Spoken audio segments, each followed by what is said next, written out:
Welcome to the Human Factors and Ergonomics Hub, a series of educational podcasts that showcase the connection between human capabilities and good work design, brought to you by the Human Factors and Ergonomics Society of Australia. Hi, I'm Sharon Todd, a Certified Professional Ergonomist and the current President of the Human Factors and Ergonomics Society of Australia. Today, I'm chatting to Anjum Naweed. Anjum is a professor at the Appleton Institute for Behavioural Science in South Australia at the Adelaide-based campus of CQUniversity. He's a certified professional ergonomist with a background in psychology and expertise in human factors and systems thinking. He has over 15 years' experience across a wide range of industry sectors and occupational settings. Anjum's research has received many accolades in recognition of his work. He is currently serving as the scientific editor for Applied Ergonomics, an international journal aimed at ergonomists and all those interested in applying ergonomics and human factors in the design, planning and management of technical and social systems at work and leisure. So Anjum, tell us a little bit about yourself and how you became interested in human factors. Oh, that's an interesting question. Has a bit of history to it. I don't know. I would say that one of the things I often say is that my parents often tell me that my first word wasn't mum or dad, but it was an Urdu word called jaz, which refers to airplane. And, as a baby, seeing planes in the sky, maybe, they'd pointed to it one time, told me what it was, and then I said that as my first word. So I think from a very young age, I was interested in potentially other things. And the technology and the systems around us. And when I was very young, and my father, who was a tradie and an electrician, used to take me out sometimes to him as a little tool boy. And I used to really enjoy watching him work and apply his skill. And often I'd see him sort of, light up a cigarette and scratch his temple, just thinking about where he's going to take the wires and how he's going to solve this particular problem with his tools of the trade. And I think at that point, it sort of brought me into this whole other world of engagement between us people and the systems, the technologies, the tools, the artifacts around us. And so I think I kind of got that germ or that bug and interest in that then, and it kind of just grew later in life and started really with my undergraduate degree when I first did my human factors related project with a professor called Ken Manktelow at the University of Wolverhampton, and he was all very much human factors, reasoning thinking, and it was kind of took off from there. Wow, that sounds really exciting. So what are you currently working on, or where do you currently work? Where do I currently work? So I work in South Australia at the Adelaide-based campus of Central Queensland University. We're called the Appleton Institute, and we're an eclectic bunch. So we do a variety of things. We have a research culture that favours interdisciplinarity. So different people with different kinds of expertise and mindsets working together to make a richer project and a richer solution, often as the case may be. But we also really value transdisciplinarity, which really, I guess, is about us all learning from one another as well and growing beyond our spheres. And then that can really translate quite well into the richness of the project and into the outcomes of the project too. So I work down here at a satellite campus for the mothership, which is in Rockhampton. What we do, we're a behavioural science institute, Sharon, and we kind of we, as an eclectic bunch, as I said, we kind of do everything. Well, not everything. We sort of started, I guess, traditionally as a fatigue and sleep, with a fatigue and sleep-based focus as a lab. And when I came and joined the team back when we were at UniSA, I came as a postdoc research fellow for the Cooperative Research Centre for Rail Innovation, having completed my PhD in Sheffield. And that's when, I started doing a lot of things on safety science and specifically doing lots of things in the rail space. And since then, it's kind of broadened out to transport more generally, and then other industries. So we tend to do a lot of stuff that's about human factors, the biological basis of human factors, if you will, which is about, shift work, performance, operational readiness. And then that's led to many other areas as well. So, I do a whole bunch of things outside of transport too. Anywhere where there's people, anywhere where they're interacting with their environments, effectively anywhere where there's a need for human factors input and ergonomics input. Let's talk about a project that you've worked on, or some of the projects that you're working on. What are you working on at the moment? Oh, okay. Let's see. There's a lot to choose from. I'll talk about one of the major federally funded grants that I received a couple of years ago.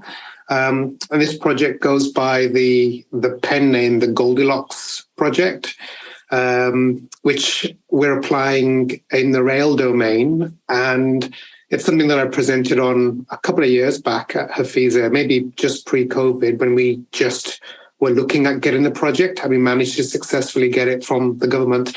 And this project's a really interesting one. It's theoretically very innovative, but also has a lot of applied potential. And it was funded from what we call the Discovery Project Scheme from the federal government, the Australian Research Council, which means that it must have a suitable level of theoretical innovation to make the research worthwhile, because it may not work out, but it's worth investing in to see if it does. Because if it does, it could have enormous benefit and translate to other industries. So the problem that we went into this project with was related to all the health and well-being research I've done specifically in the rail domain with train drivers, where there's a lot of issues, basically. We've ended up in a situation where, 1 in 2 drivers is, we're talking about levels of obesity that are quite prevalent. And we're also talking about cardiometabolic disorders and health issues that are now rife and way above the general population levels. And a lot of this has happened because of the way the system is now shaped and designed. And what we sort of did and argued was that we, unfortunately, as human factors and ergonomics professionals, have contributed to this. Because if you remember, or maybe if you don't remember, once upon a time, rail was very different to how it is now, Sharon. It was a very physically demanding job. There were 2 drivers. There was a fireman, usually in the train, in the locomotive. It was very physical, lots of standing and moving around. And there were a whole smorgasbord of issues that we don't see today associated with that level of risk and that movement. And over time, we made that environment more safe, more comfortable for them, if you will. We looked at their comfort. We built really good seats. We gradually started removing that second driver. So the first driver became the only driver. It became ergonomically sound, in that environment. And then as we started to look at technology, we introduced safety systems that require the driver to be attached to them in many ways. They can't separate themselves from them while they're driving. Their feet are locked in a certain position. Their arms are locked in a certain position. And over time, through all these quote unquote improvements and developments in the design of the cab, we've now ended up on the other side of the spectrum. No longer do we have a physically demanding job with lots of movement that's quite strenuous. We now have a job that's completely physically undemanding and actually is locking the driver in a certain position, and that is a seated position. And, we're seeing a lot and hearing a lot about the new and emergent hazard associated with sedentariness and the links that it has with, your physical well-being. And in a rail environment, it's not just physical, it's also about the safety. So you might remember, back in the early 2000s, the tragic waterfall accident in New South Wales, which resulted in 7 fatalities after the driver had a cardiac event at the helm. We know that maintaining their health is of critical importance for their own well-being, but also because the system itself is engineered towards, managing its own safety. and therefore the driver's health and well-being becomes a concern. And so this project was basically built on this burning platform, if you will, which was, we've gone all to this side of the equation. How do you bring us back? And then that allowed us to bring in this new and emerging theorization around the Goldilocks principle, which people use everywhere. It's not an original idea. People talk about Earth as the Goldilocks planet because it's in the sweet spot to sustain life and the right elements on the periodic table to actually engender that. And we're sort of saying, is there a Goldilocks zone on the trains that we can maybe find our way to get back to that will actually not only produce health benefits for the driver, but do away with a lot of these other concerns?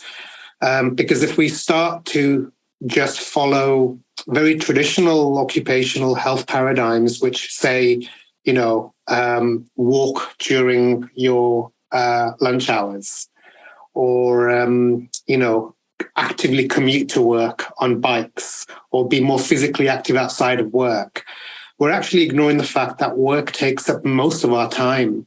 And if we can somehow redesign the job to create these incidental benefits around health, then it will just happen by virtue of the job. You're not going to ask people to volitionally do things which will very quickly fall by the wayside if other priorities emerge. And in rail, it's a high pressure job because you're delivering a service, and it's about timekeeping and some of these little phases of recovery, like when you get to the end of a schedule and you go back to a depot, they can very easily disappear if you're running late on time. And you might also find yourself not wanting to be physically active when you're taking a break, because the job is actually quite mentally engaging in terms of its workload. So it was really about trying to understand whether we can pull that back, and how do we go about doing that, and what kinds of factors do we need to consider, and how would this challenge be sold to an industry that maybe can't even consider the possibility of a driver not sitting, or a driver moving around in a very different way, or rosters being changed in a way to reflect that. That was our big burning question, Sharon, and that's what kind of stimulated this research. And we're collecting data from passenger train drivers, from tram drivers, from freight drivers, to explore exactly how much movement they got and what tasks they do, to then explore what kinds of changes can be brought into the job. So that's an example of a project that we've got that has real excellent potential. And if we can make it work in this environment, or show that it has potential and return on investment, then the possibilities for other environments like, truck driving, other environments where people can't quite see change might become more real. Any ideas on how we improve driver physical movement, given that they're currently sedentary? Yeah, it's too early to give you concrete answers around that, because we're actually about to enter into our third stage, which is going to explore that directly with the organization. So it's very much co-design. It's about participative work. So it's using the participative ergonomics or participatory ergonomics paradigm to ensure that we go back to this industry, these organizations, with the data that we have, data associated with how much movement they've got, and data associated with where opportunities for movement might be. But we work with them to then explore these and, use various simulation methods to explore and figure out where movement can be brought back in, what the impacts of this might be. And it might actually be that we've got to look at, redesigning rosters, because that's one of the biggest constraints of this environment. So how can rosters be redesigned and be changed in a way that actually can bring Goldilocks principles into the fore? Blue skies, stuff that's downstream associated with physical environmental change, like redesigning of cabs and things like that. That may also be in the horizon. But at the moment, we're looking at things that can be done, from in the short, mid, and long term, and what that might look like. It might involve looking not just at the rostering, but the scheduling as well. Effectively, it's about how much the organizations want to invest to ensure that the kinds of issues that they deal with that produce a lot of problems for them, like, absenteeism associated with health, presenteeism issues that then, of course, are also linked with that, issues associated with obstructive sleep apnea, issues associated with signals past danger. They're all connected. They're all part of this system. And I think the more that we draw attention to this being an important lever, the more that they're willing to invest into it. And then I guess work with us on these sorts of changes. But we are looking at big system changes. We're talking about the rostering frameworks, the service delivery frameworks that exist, because those are the things that tie the way that drivers work in their job completely. And that is the space where I think we can find those levers to move and to pull that will give us the opportunities to bring that spectrum back into the middle. What are the responses like from the drivers that you work with on the Goldilocks project?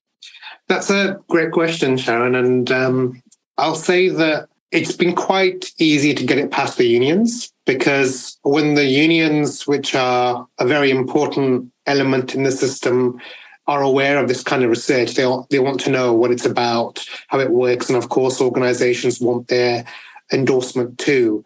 And in this project, which is not about losing drivers, it's about improving the well-being of drivers, it becomes quite easy to generate a narrative that they'll respond to, which is an authentic narrative, because that's what the project is about. It's about their longevity.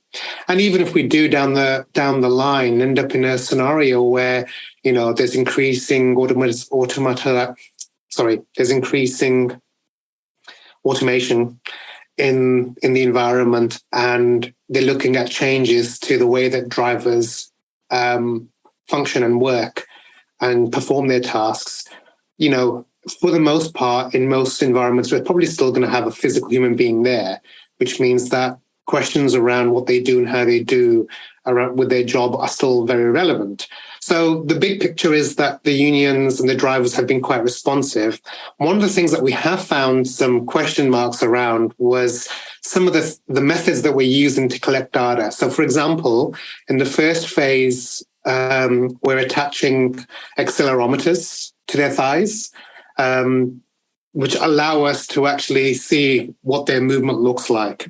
And these accelerometers tell us when they're standing, when they're sitting, and when these transitions occur. But of course, when we're talking to these organizations and we're saying we're going to put these devices onto your thigh, which may or may not involve shaving the hair off your thigh and then attaching it with, these industry standard, materials like tachyderm and so on to strap it in place, that becomes problematic, because they want to know what that technology is doing, what it's collecting. The fact that it's on for 24/7 for 8 days is also a problem for them, because they want to know, not just about handling and overcoming the irritability of having this device in your thigh that cannot be moved, but also, what's it collecting, Anjum? Is it going to know what I'm doing at night? Is it going to know what I'm doing during the day? How's it going to work? And so kind of making it clear that this technology, doesn't radiate anything. Physically, all it can tell us, it gives us a lot of squiggly lines. And these are what the lines look like. No one can really interpret. We're using software to tell us when these transitions occur. And what they look like, and then we're getting them to give us an idea of when their shift starts and ends, so that we can work with the data in a way that gives us that window, as well as what's happening outside of work and leisure time. Once they understand what the technology is doing and how it works, and they also know that they're going to get paid, because we're obviously wanting to incentivize involvement and also recognize the fact that there's a bit of inconvenience, then they get on board. But the moment you start saying you're going to put devices on people and we'll be on them for a full week, come rain or shine, and this is how you kind of wear it, they start to think, is this worth my time? Once they overcome the concerns that they may have around what the technology is doing. So that's been the biggest thing, I think. Everything else has been quite straightforward. So these are wearable technologies. Are there any other form of wearable technologies that you use, either in this project or in other projects? I've not used wearables in other projects myself. We do have projects that include wearables like wrist monitor, wearables and technologies that you wear in your wrist, other kinds of activity monitors, other kinds of accelerometers. And there's been a lot of development and, progress in the design of wearables ever since sort of, Fitbit and that sort of stuff came onto the market. Most of the other kinds of technologies that I interface with are things like fatigue detection technologies that are coming in onto the market in cars and in trucks and so on. So not specifically with wearables myself. The Appleton crew routinely work with wearables and use wearables because, they're very important data collection devices about, what humans are doing and how they're doing it and so on. We have, wearables that people have when they're out and about. We have wearables they have when they're in the lab. But myself, what I was saying is that most of my work does interface with technology that professionals, that experts, that people with real skills, for example, in environments that require those skills use.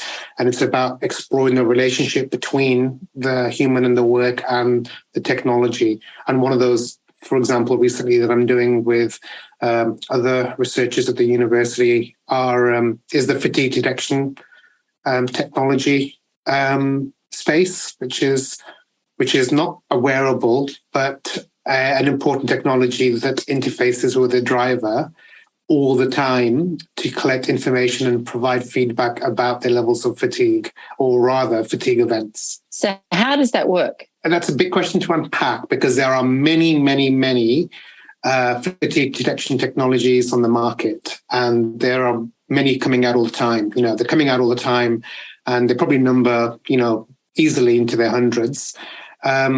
And there's different types, there's different designs. So you can have cameras in a vehicle which focus on the image in front of it, emit infrared, and look at, pupil dilation, look at yawning, look at any kind of markers of information that tell them about fatigue. You can have technology that's wearables like smart caps, which pick up EEG and things like that. You can have things attached to the wheel of a vehicle and pick up information about the human that way. You can have stuff built into vehicles that provide feedback if there's lane deviation that's happening, for example, which is often linked to fatigue. So, the definition for fatigue detection technology is quite broad and vast, I would say, and not something that's completely nailed down. But they come in all shapes and sizes. Is fatigue management a problem in the rail industry? Oh, that's a really big can of worms, Sharon. Fatigue is a taboo topic in rail, and there are quite a few taboo topics. And I would also suggest that fatigue is a taboo topic in many industries which involve shift work, because once upon a time it wasn't managed, it wasn't really considered, it wasn't thought of. But then when it came onto the radar, and our center, Appleton Institute, our former director Drew Dawson, Professor Dawson, is a preeminent scientist in the area of fatigue that would probably talk about this until the cows come home. But when it became part of the equation, and there was a realization that people need to manage fatigue outside of work, that it's not just the province of the occupational space, but it's something that needs to be considered outside of it. It then became a very, very philosophically problematic topic, because to what extent can organizations command what people do and don't do outside of work? if you know what I mean. So philosophically, it became quite interesting, and those tensions around what shift workers can and can't do when they're at home as a result of the shared responsibility idea has created a certain kind of engagement with it, has created a certain kind of stigma, I would say, associated with what can and cannot be said. So, for example, in the rail environment, a lot of the research that I've done has indicates that to say that you're not turning up at work because you're fatigued is not something that people will often do. Because if they do, then, their perception might be that it's going to trigger a sleep study, or it's going to trigger, a concern that they aren't managing their fatigue. And that might then translate into, jeopardy for security around my job. So culturally, there's concerns about the levels of maturity these organizations are in. So from a rail perspective, I would say that that there's a lot of complexity around that word and around the way that word is used, just as there is around other kinds of words that I do research in. And in the trucking environment, for example, and in any environment where there's professional driving involved, and a concern for managing the driver, but also for safety, you'll probably find that there'll be, that term will be loaded in more ways than one. Hence, you mentioned the changing of rosters. So what do you think the outcome of the rostering changes might be? That is a question that is hard to answer without having gone through the research. And I don't really want to speculate too much about what that might entail at this stage, because I think it's too early to do that, Sharon. But I do know that it's going to entail a lot of participative work, as I've said. It's going to involve getting what we define as the system into a single room to understand what this could look like, but also what the impacts of this might be. Because we don't want to change, you don't want to create a system change to that extent without having a reasonable idea, or a healthy idea, I should say, about what kinds of things it might impact, but also be aware that you won't know everything. There are many unknowns. It's unpredictable. This might lead to unpredictable impacts and changes elsewhere. So on the one hand, you've got the question about what the change might be, but on the other hand, how best to implement it so that you're able to look at the downstream impacts and then, course correct or recalibrate or change again. So, it kind of follows a general systems approach that's used by Safe Work and other agencies in the country that's about, looking at the work, implementing something, looking at reviewing that and seeing how that works as a trial, then coming back again and doing that quite cautiously.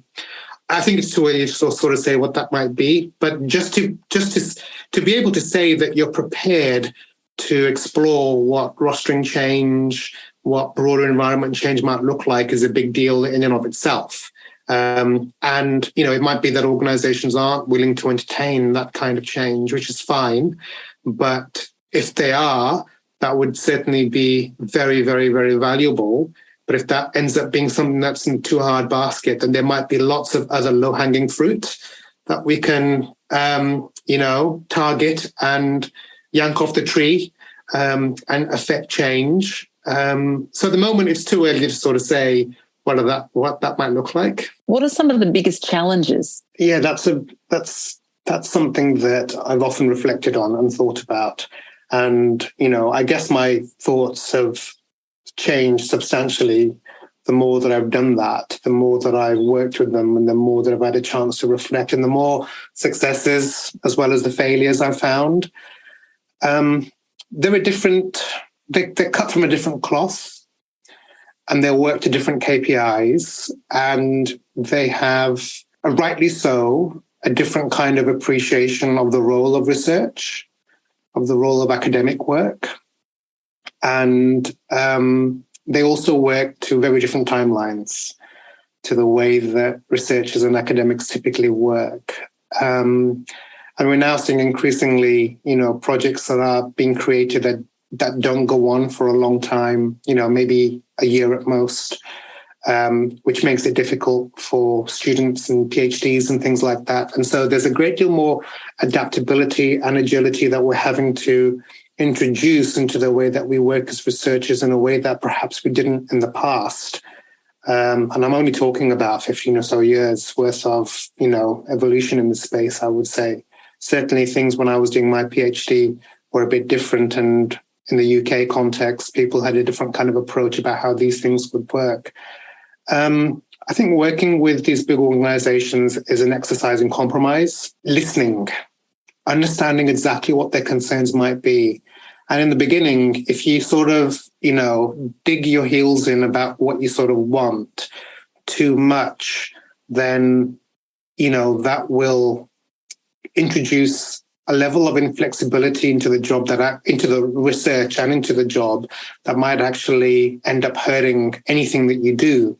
And so I think having that flexibility is important, and really latching on and hearing the values, hearing what the concerns of individuals that are holding the purse strings, that are coming to you with a problem are, in a way that gets to their values and philosophies is important, because I've found that that's the common ground. So the way that we as academics work and the way that they as industry professionals work are very different. And I'm not looking to turn my job or to turn their job into, the other. There's a lot of authenticity and strength to be found in a practitioner role and in an academic role. But where the common ground might be is what their values are and what your values are, what their philosophies are, what your philosophies are. And if we can establish those very early on, then that will probably deal with a lot of the back and forth heartache that you might find, because you'll get to hear their concerns. They'll get to see what your requirements are. And then that will probably make for a much smoother journey towards, the development of a contract, towards the development of a scope and a remit for a project that recognizes everyone's concerns. As academics, we want to publish. We want to share the work far and wide, because we want to affect change, and we want to ensure that the people that we've never come across will read the work, and it may make a difference there. And we want the work to have impact. Often when you're working with an organization, they may not want that, because it will be confidential. There'll be a proportion of work that you're going to be doing that they don't want to get out, which means that they're going to want to be able to review the work and think about whether it might damage their reputation, their risk. And so you end up sort of looking at the project in a way that can produce outcomes in a way that overcomes a lot of these concerns. You might start understanding that there'll be a proportion of data which will be for them with findings that you will never be able to publish, in the mainstream, but there will be enough other things that you're doing that will be fine for them. And then, you end up sort of negotiating with them in a way that allows you to understand where those boundaries are, if you will. And so when you're working with these organizations that certainly haven't had experience working with academics before, because they've just worked with, say, consultants, which I would say are kind of the hybrid, probably more industry oriented than they are academic, because they don't recognize the same kinds of KPIs that academics do around impact and publication. But they're certainly interested in bringing in money, which is what academics are, effectively, especially research intensive, research only academics. They're very interested in bringing up in money to support salary, to support the work, to support staff. If organizations are used to working with consultants that don't necessarily have the same ethical frameworks, ethical obligations in play, then they may expect academics working in universities to follow the same approach, which is not the case at all, because, we have ethical obligations, we have clearances that we need to follow, we have a level of scientific integrity that comes into play that, may not necessarily be included or necessarily needed for people who are consultants. So I think, as an academic, you're kind of working with them at that level. But if I can also sort of finish this by saying that usually when people come to me directly saying they want my involvement, then it's usually a signal to me that things have gone very wrong or the problem has grown to the extent where they are now prepared to engage someone like me, noting some of these constraints on them. And they're also probably prepared to overtly hear bad news because, we follow the science and we don't necessarily dress up the words for them. We'll say, this is the data here that we're collecting and the findings are showing that this is a big issue for you in the following space. We're not wanting to soften the blow, if you will. And so that's what I often find in that space, Sharon. What you also mentioned was failures, and often we don't talk about failures. So let's for a second go there and say what have you learned from failures, or what are some of the greatest failures that have changed the way you now work? I might start that by sort of saying that my mantra, which I got from my sister, is proceed as if success is inevitable. And that, I think, has been an important mantra for me because it recognizes that there are things within your control and things outside of your control. And if you get too bogged down with thinking about failure, then that may actually telegraph into the present and hurt the quality of the work that you're doing and affect your mindset. If you proceed as if success is inevitable, the grant that you're putting in, the work that you're doing, the paper that you're writing may not get up, may get rejected, but that doesn't mean it's the end of its story. It means that it might then find new life elsewhere, rising as you will, like a phoenix, and then get published somewhere else, get up as a grant somewhere else. And so the story of that really is that if you proceed as if success is inevitable, then every failure is essentially part of the overall unfolding story associated with that thing, whatever it might be. My view on failure effectively sort of resonates with that. And so I will happily entertain failure. It might feel awful. That doesn't change the way that you feel, of course. But if I have this outset and this outlook, that it might make me sort of deal with a lot of the imponderables that might otherwise cripple my performance as I'm working towards submission, working towards something. And then I guess failures in general, it's always a case of learning and discovery. And there are many, many idioms and many, many famous quotes about the relationship between success and failure that people can Google that will probably reflect similar thinking out there. But I have learned a lot from, the failures that I've experienced. And these failures aren't necessarily grants and papers and things like that, Sharon. They're also failures in the course of doing research. So you've successfully got research and there may be failures in, working with other teams or failures within, working within industry or, applying a certain kind of method, sharing findings a certain way. There was an article that a chapter that I recently published in a fabulous book that people should probably get, and maybe we can put it into the notes of this podcast, about ergonomics and design, focusing specifically on pitfalls and failures. That one, and people's stories. In that one, I shared a story about a tram that was designed a certain way, and I was brought in to as a youngling, I was brought in to actually do some research, and things there could have gone a bit better than they did. But I learned from those failures as well. And now I have a very different way of kind of engaging with industry when it comes to sharing outcomes and results and so on. So so I think it's a big question. I'm not sure if I've answered it fully, but there's a lot of insight that one can find from failures if they just are amenable to it and know where to look and have a healthy outlook towards it. It's logical that we don't want to publish failures, clearly, but what you've just explained is that they are a learning experience. If we publish, or if we explain where the failure has occurred and we explain where we've changed something good comes from that. Absolutely. I think, you've hit the nail on the head, really.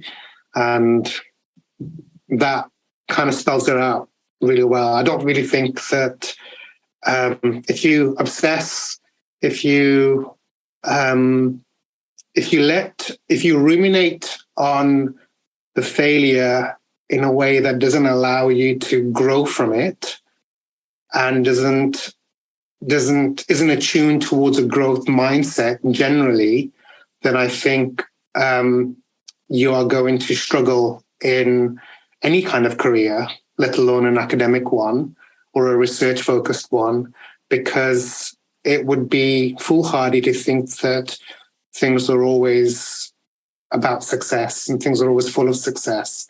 And, whenever I put my business cases in for, career continuance as someone who's on a contract in research, which is often the case for people that just do research, you often talk about the grants that you put in that didn't get up.